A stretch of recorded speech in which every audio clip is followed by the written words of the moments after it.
ভাত দে হারামজাদা। ভীষণ ক্ষুধার্ত আছে, উদরে শরীরবৃত্ত ভূপে অনুভূত হতে থাকে প্রতিপলে সর্বগ্রাসী ক্ষুধা। অনাবৃষ্টি যেমন চৈত্রের শস্যক্ষেত্রে জেলে দেয় প্রভূত দাহন, তেমনি ক্ষুধার জ্বালা জ্বলে দেহ। দুবেলা দুমুঠো পেলে মোটেনি অন্য কোনো দাবি। অনেকে অনেক কিছু চেয়ে নিচ্ছে, সকলেই চায় বাড়ি গাড়ি টাকা করি। কারো বা খ্যাতির লোভ আছে, আমার সামান্যই দাবি। পুড়ে যাচ্ছে পেটের প্রান্তর, ভাত চাই। এই চাওয়া সরাসরি, ঠান্ডা বা গরম, সরু বা দারুণ মোটা রেশনের লাল চাল হলে কোনো ক্ষতি নেই, মাটির শানকি ভর্তি ভাত চাই।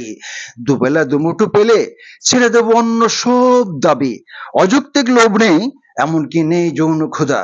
চাই না তো নাভি নিম্নে পড়া শাড়ির শাড়ির মালিক, যে চাই সে নিয়ে যাক, যাকে ইচ্ছে তাকে দিয়ে দাও। জেনে রেখো আমার ওসবের কোনো প্রয়োজন নেই। যদি না মেটাতে পারো সামান্য এই দাবি, তবে তোমার রাজ্যে দক্ষ যজ্ঞকাণ্ড ঘটে যাবে। যদি বা দৈবাত সম্মুখে তোমাকে ধরে পেয়ে যায়, রাক্ষসে ক্ষুধার কাছে উপাদেয় পাচার হবে। সর্বোপরি ব্যাসগ্রাসী ফলে সামান্য পেটের ক্ষুধা ভয়াবহ পরিণতি নিয়ে আসে নিমন্ত্রণ করে। দৃশ্য থেকে দ্রষ্টাব্দি ধারাবাহিকতা খেয়ে ফেলে।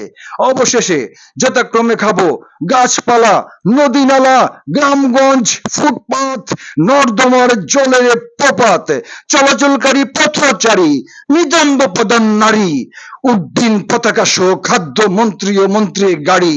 বাদ দে হারামজাদা, তা না হলে মানচিত্র খাবো।